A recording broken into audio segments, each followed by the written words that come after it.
welcome back to the Ice World podcast with me, Nadia Frontier, marine biologist with the British Antarctic Survey. In this special episode, I'm talking to you from the sub-Antarctic island of South Georgia, where I have just arrived to be the marine biologist for a short winter stint. Today, I'm going to be talking to some of the team who are here with me at King Edward Point, known as KEP. King Edward Point is located at 54 degrees of latitude south with many species of native tussock grass, albatross, 95% of the global fur seal population, and a location where gentoos and king penguins have their chicks. It is completely different to the white and harsh landscape of Rothera and much more colourful. This episode is going to be released on Midwinter's Day, which is a very special day in the Antarctic calendar. It is the shortest day of the year and traditionally was celebrated by early Antarctic explorers, with the first Midwinter celebration taking place in 1898 when the crew of a Belgian Antarctic expedition got stuck in the ice unexpectedly and had to overwinter. Midwinter celebrations were undertaken by Scott and the crew of the Discovery expedition later in 1902. This was the first official British exploration of the Antarctic regions since the voyage of the James Clark Ross 60 years earlier. On Midwinter's Day, we are only a team of 9. I talked to 5 of those 9 during this episode. The episode starts by introducing Cameron, the station leader, before we hear from Katie, the marine biologist, Ash the plumber, Tom the doctor, and finally we are revisited by Louis Day. Hi, I'm Cameron. As Nadia said, I'm the station leader here at KEP, so I'm just generally in charge of day-to-day station running. And you are here for 12 months, so you cover a summer season, a winter season, and the start of the second summer season? Yeah, pretty much. I'm here till December. Amazing. What's your background with BAS? Because you've been on the cards for quite a long time. I started off as a biologist, working with seals, which is the best animal, as everyone knows. And then I moved on to being a GA at Halley before being a station leader at Bird Island and now here. Amazing. So you have station leader experience before, but that was for a short season, for a summer season. So how does it feel being in charge of a station for such a long period of time, like a year? Yeah, you don't really notice it, really. I can't believe we're halfway through already. The time seems to vanish. Absolutely. And how are you feeling about the Midwinter celebration? What's on the agenda? Yeah, quite excited about it. So on the agenda, we normally take a week, so we still do any necessary work, but otherwise we kind of calm down for a bit. We've got a Midwinter Olympics planned. We will do the usual viewing of The Thing. What's that? It's an amazing 80s horror film with Kurt Russell.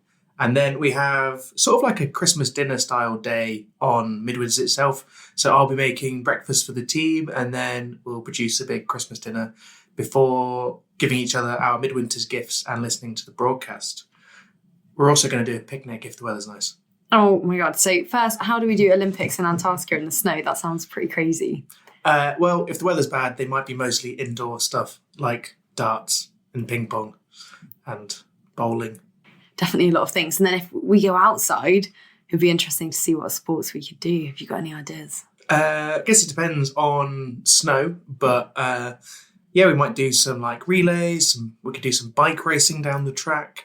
Scavenger hunts always go down well. Yeah, we'll have to work it out.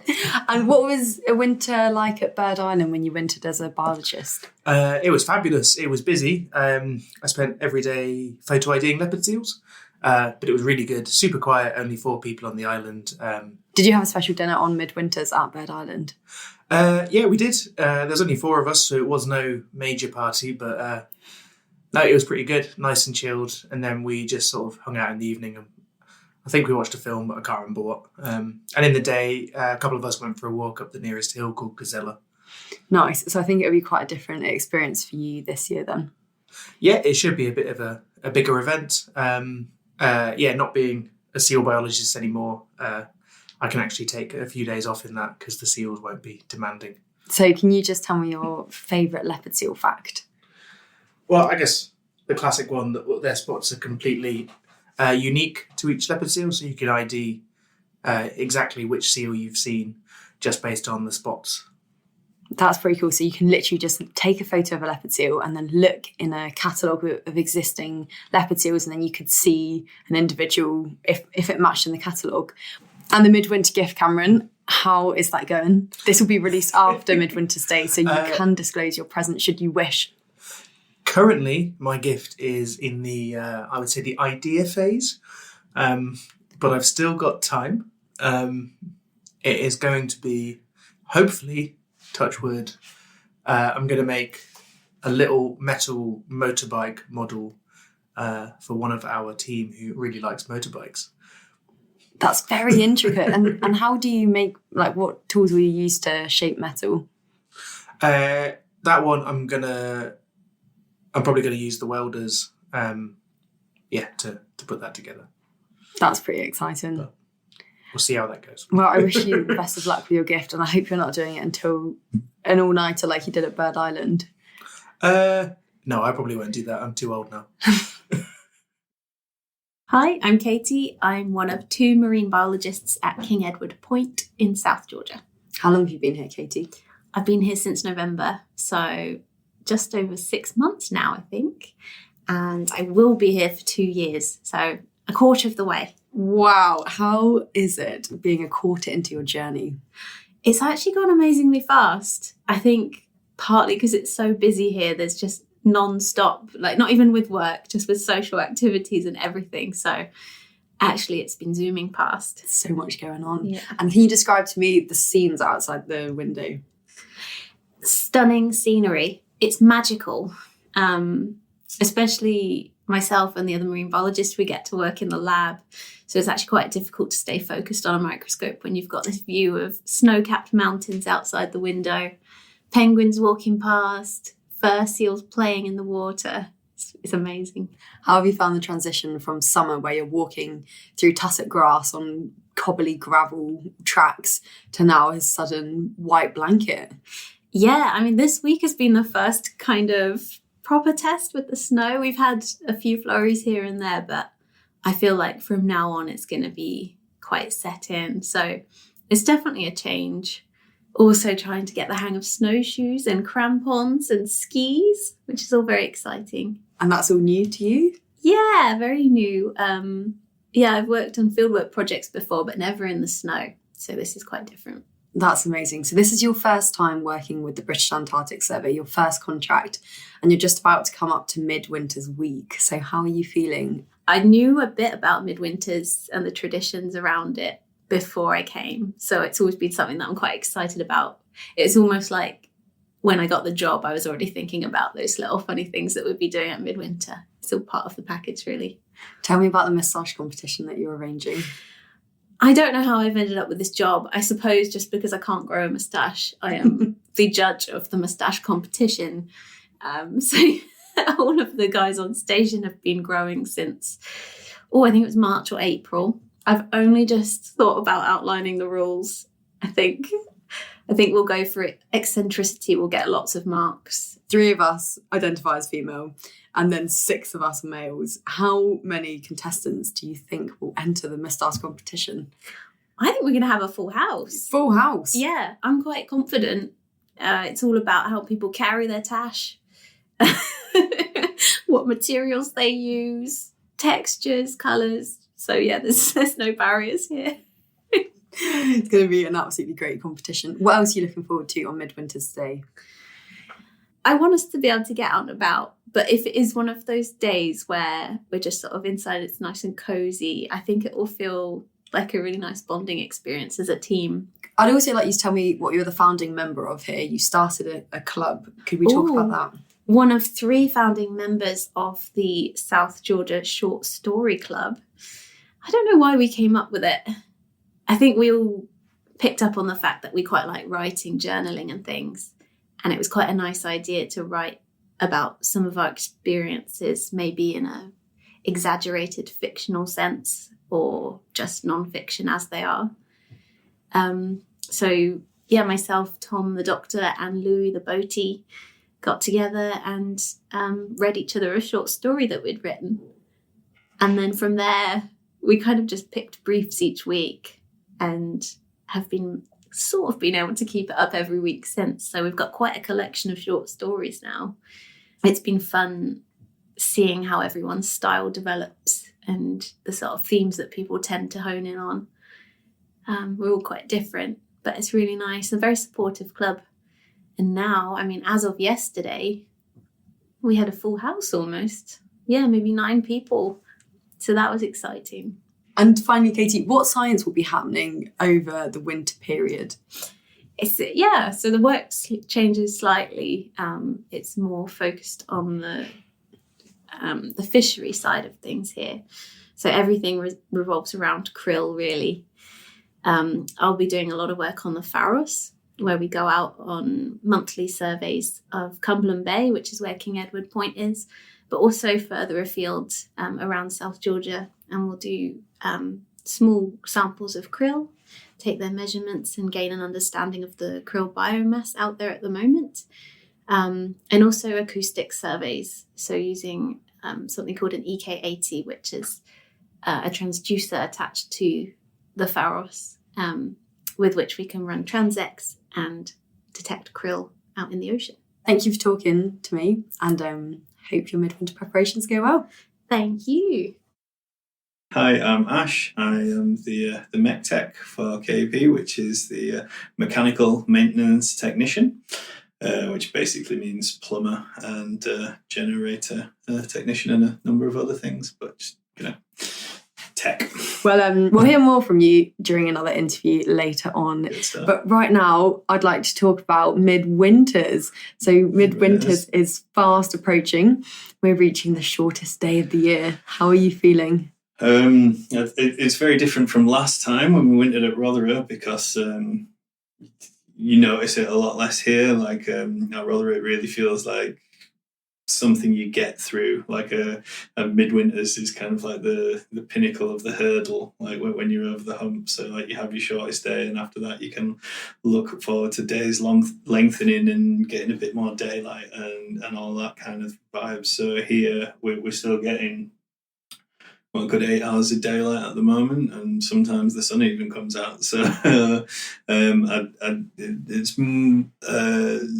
how to say, it's less to endure, the saying goodbye to the sun ceremony, and that was actually quite a special little occasion when we had the flag lowering and the flag raising and all of those like cool traditions. Yes, like I guess it's just a bit less of a thing here, because we're just not going through anything quite as dramatic as it being dark all the time, and it's not going to have as big an effect on us. But But are you excited to have a bit of a varied week where we'll be doing things like the Olympics? We'll be making presents for each other. Yeah, mate, it's just nice to get excited about something and do something nice for your colleagues. So like the Bash tradition of the Midwinter's gift is really cool, and you just make one thing, but you put your all into it, and you try really hard, and you try personalize it a little bit, and you just make the best thing you can, and hopefully the person that you're making it for enjoys it, and it just makes the whole thing pleasant. It's a bit of a Christmas. It's a lot like Christmas really, but obviously Christmas is the middle of summer for us, so we make a bigger deal out of Midwinters, and we'll all put on our suits and have a nice meal and have a bit of a party, and like you say, do some fun and games and that kind of thing. It's just a nice time, something to look forward to. You've essentially had 3 Christmases in 12 months, because you had a UK Christmas, yep. You then had a midwinter celebration, which will be coming up soon, and you'll then go back to the UK before Christmas. Possibly to be determined. Yeah. And Ash, so we're recording this 2.5 weeks before Midwinters.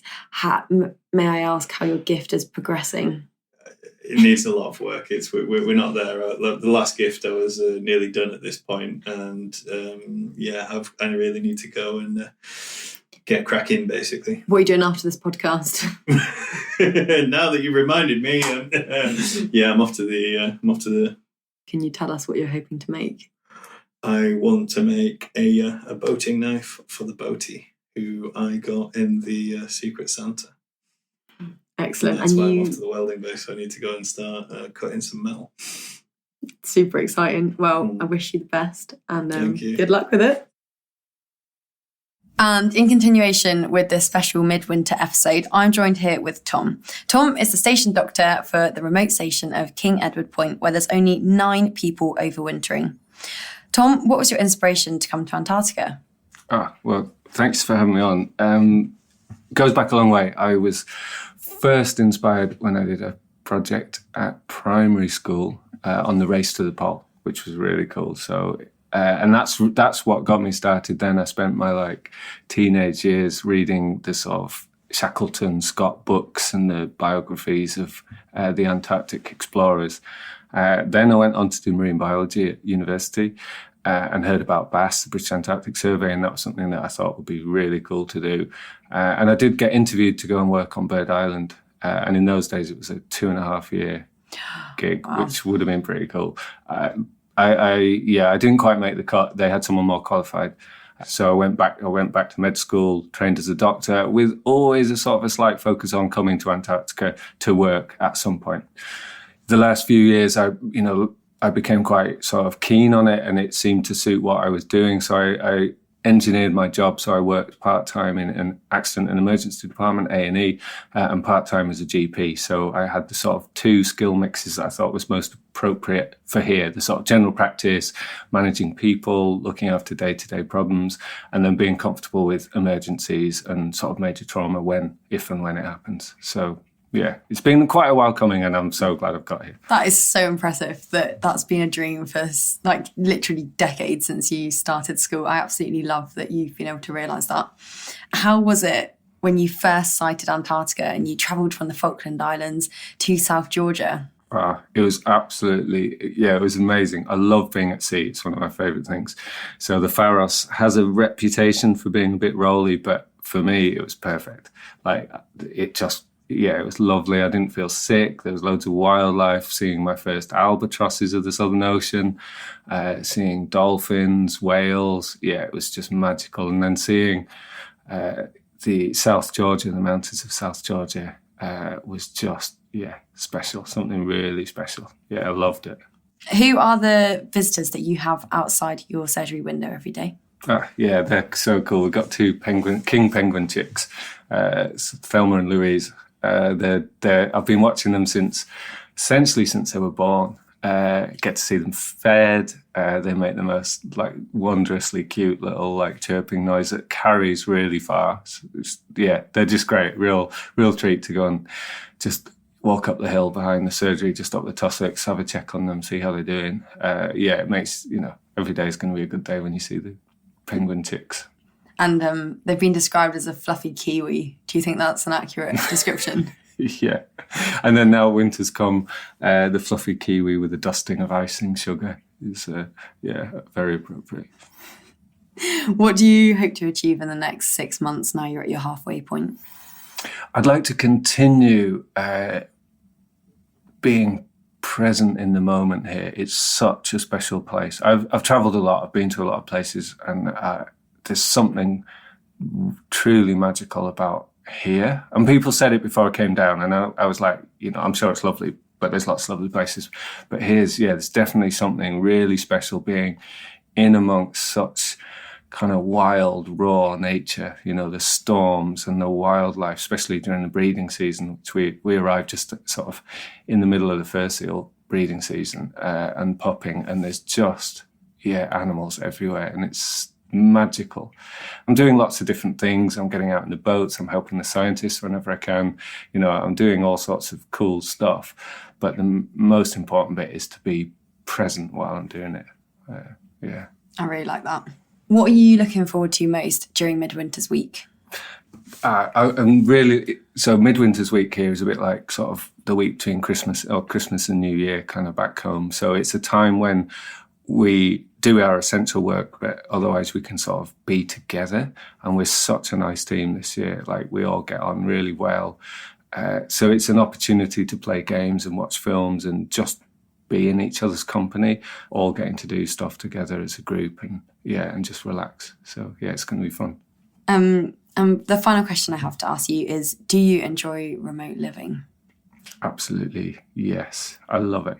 I love it. It's for me, it's like the perfect mix of wonderful, intense communication with other humans, so with other people. So it's that like living together, that's being in other people's company, being together. I like being on my own. I like quiet time, and I also love being with people, and I love sort of interacting, and the two things seem to marry quite well. So yeah, it definitely suits me. I love it. The perfect mix. That's great. Well, have a lovely Midwinter's week, and thank you for talking to me. Thank you very much. We're joined here with Louis Day. Louis, how are you doing? Hello, Nadia. Thank you for having me back. Welcome back. Really nice to be wintering with you for a second time. What an unexpected surprise. How's it going? It's going good, thank you. How are you feeling about Midwinter? I'm excited. I'm very excited. It was a highlight for me during my first winter, so I'm very looking forward to my second Midwinters here. Now, as Deputy Station Leader, do you take more of a role in helping to organise this week and being a smaller team of only 8 people?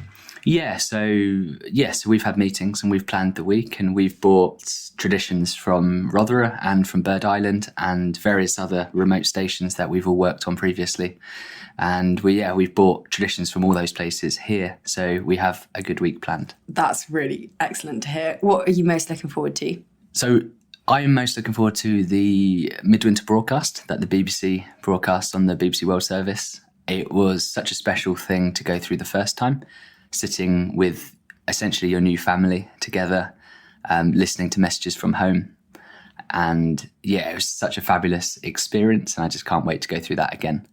Is there anything this year that you're missing that was different to last year, or any challenges that are a little bit different compared to your winter before at Rotherham? So far, I'm finding this a lot easier necessarily than my first winter. There's some quite big differences between here and Rotherham down on the peninsula. So, for example, here we have a resupply ship that comes every 5 to 6 weeks, which brings fresh food and new people and post. Alongside that, having winter before, I've been through quite a lot of these experiences, and I feel a lot more mentally and physically prepared going into the dark, long winter than I did last time. So I'm going to be helping one of the government officers who also stays over winter here organise the sports day. So is there any particular event that you would like to be included that involves snow and being outside? I would like a snow angel competition. That is an absolutely wholesome idea. I love that. And are you hoping for enough snow to go skiing on Midwinters? Hopefully, yeah. So we all spent quite a lot of money on skis, and up to now we've had no snow, which has been quite comical. So we've been desperately waiting for the snow to arrive, and it has finally come. So we actually went skiing for the first time the other day. So hopefully the snow stays and gets deeper, and we have a nice winter of lots of skiing. Also, something that I would like to talk about, winter related, is a new club that started, and that's a sea shanty club. So tell me about how you set the ambience of the room. Oh, so one thing we lack here distinctly is a fire. So we get the laptop, we put a nice fire screen on the laptop in the corner of the room, we put some mood lighting on, and we sit and sing sea shanties. Katie was telling us about the moustache competition. Will you be a contestant? I certainly will be. I've been growing my moustache for about 3 months now, about 2.5 months, and it's come along nicely. Have you got high hopes? I've got very high hopes. Have you got high hopes? Yes, I will also be entering. I think I might use some electric tape with some hair that I've had from a recent haircut. However, that hair has been hoovered up in a vacuum, so I think I'm going to have to go vacuum diving, which is going to be a fun, glamorous job. And the final question I have for you, Louis, is do you have a favourite sea shanty that you would like us to sing together on Midwinter's Day? Yeah, actually there is a sea shanty which I think would be very nice to sing. It's called the Mingulay Boat Song, and it's all about returning home from a long voyage on a stormy sea. And the lyrics really resonate with being away from home in an environment like this for such a prolonged period of time. That is such a beautiful ending. Thank you so much for talking to me again at KEP. Thank you very much for having me. Thank you, Louis. I hope that you've enjoyed hearing about one of the most important events of the year on a small and isolated research station whilst Northern Hemisphere summer solstice celebrations are underway. If you would like to hear more about the Midwinter celebration, you can tune in to the BBC World broadcast hosted by the legendary Cerys Matthews, where she sends a message from the UK to Antarctica on Midwinter's Day. Katie and I have actually written her a postcard. If you like the sound of working on a sub-Antarctic island, do check out the jobs section of the British Antarctic Survey's website, where openings at the many bases are posted regularly. And if you've enjoyed this podcast, please do tell people and take time to write a review. I know I say it every time, but it really does help. I'm Nadia Frontier, and thank you very much for listening to this special episode about midwinter in Antarctica. See you next time.